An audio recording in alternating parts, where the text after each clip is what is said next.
Another day, another press briefing. Hi, I'm Lisandra. If you're new here, I watch the press briefings so you don't have to. Welcome to my new setup. This is my Republican woman closet. So welcome to the danger zone. Okay, so in today's press briefing, she was wearing black, which of course, because we're mourning the terrible tragedy that happened in Minnesota. That's what she started with today, thanking, of course, the law enforcement for taking swift action in Minnesota. And then she went on to say that it was a hate crime against Catholics. Of course. She did not mention anything about the person that committed the crime being trans, and she avoided those questions throughout the press briefing, which was weird. Okay.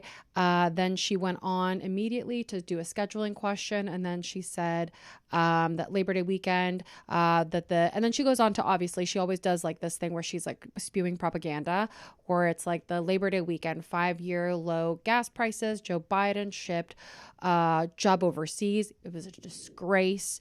10 trillion in investments. Now we have not Native Americans.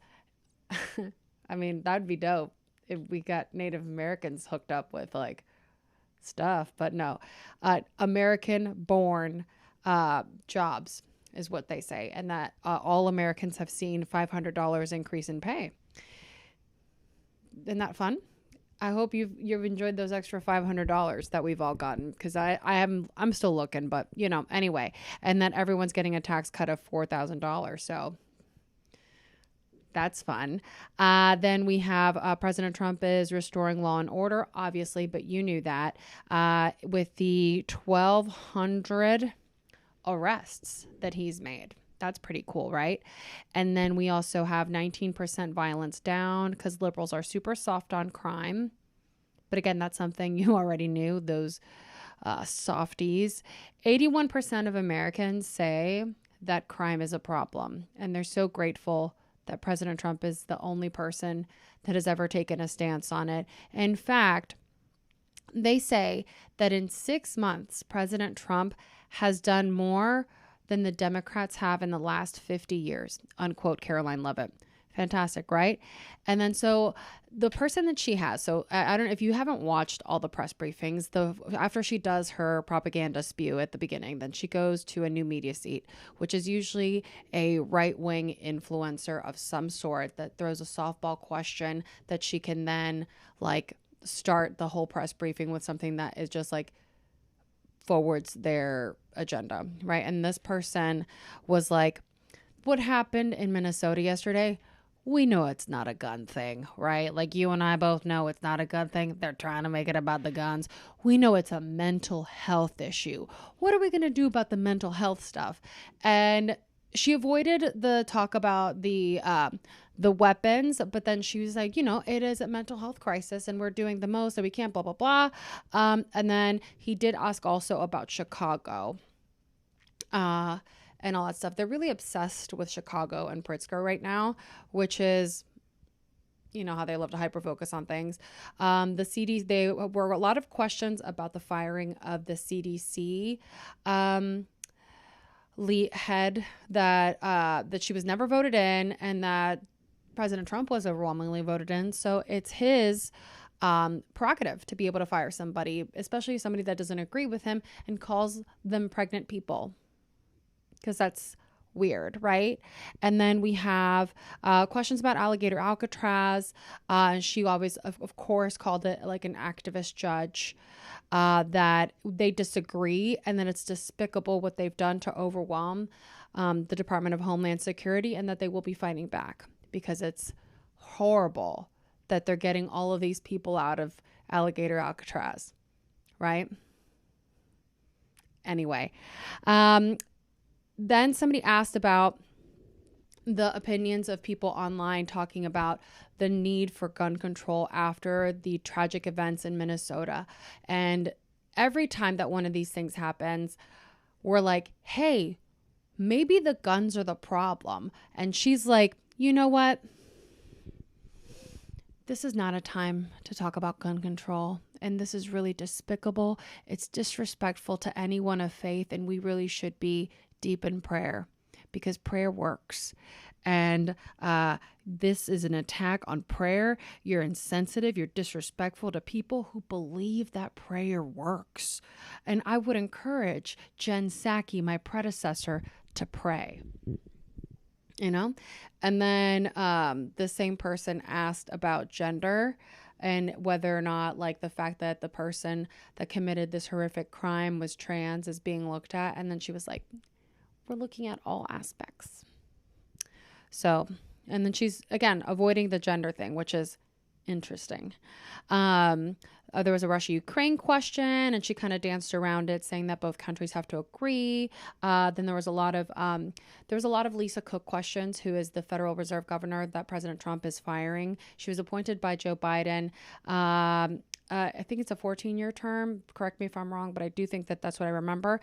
And he said, because there's like a mortgage fraud thing that he says he has the receipts on, and she's filed a lawsuit because she feels that that is unjust, and she's allowed to do that. And they were like, well, are you going to give her due process to be able to fight this claim?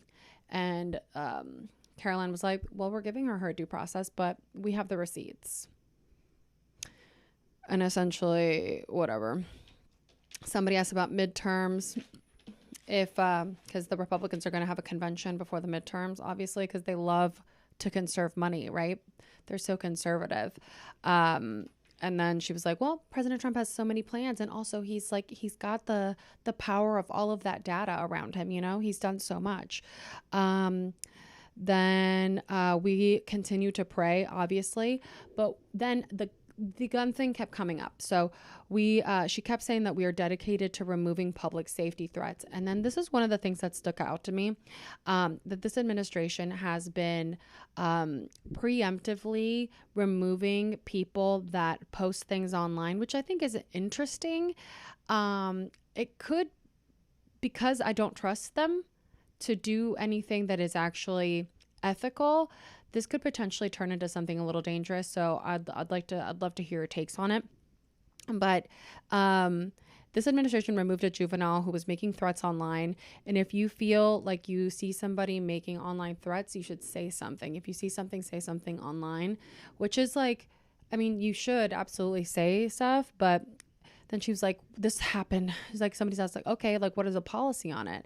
And then the person who asked that, Caroline was like, well, this literally just happened less than 24 hours ago. We don't have any policy behind it.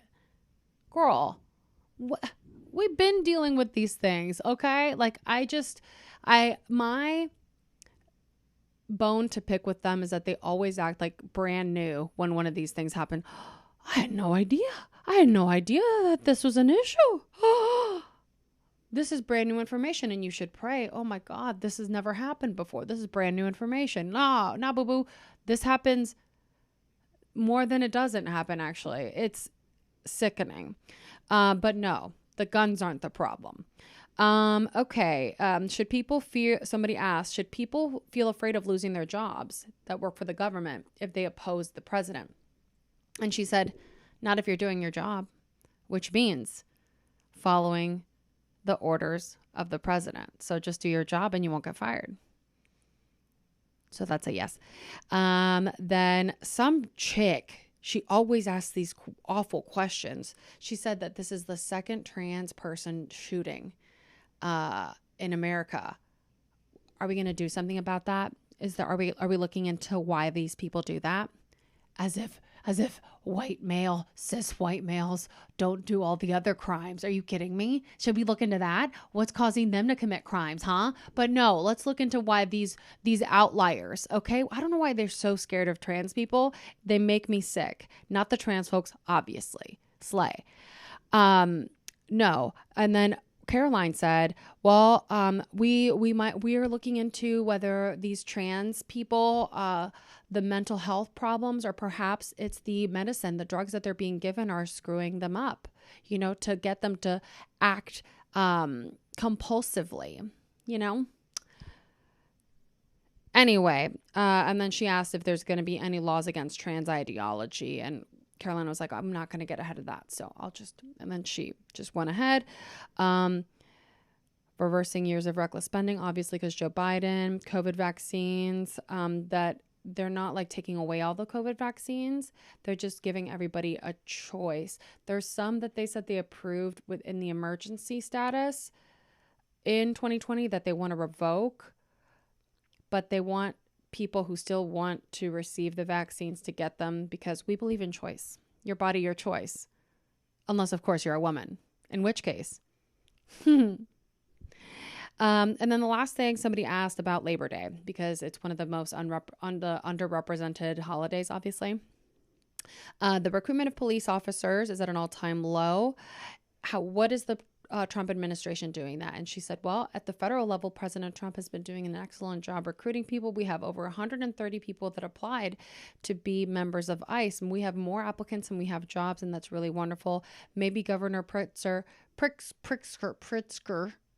should worry less about demonizing law enforcement and worry more about recruiting and encouraging his citizens to serve. So that's where she left. I mean, it is what it is. That covers it for today.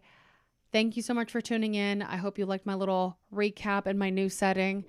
I'm Lisandra Vazquez. Follow, subscribe, like, all the things. Comment, let me know what you think. I'm going to be doing more of these. So thank you so much for watching. Peace.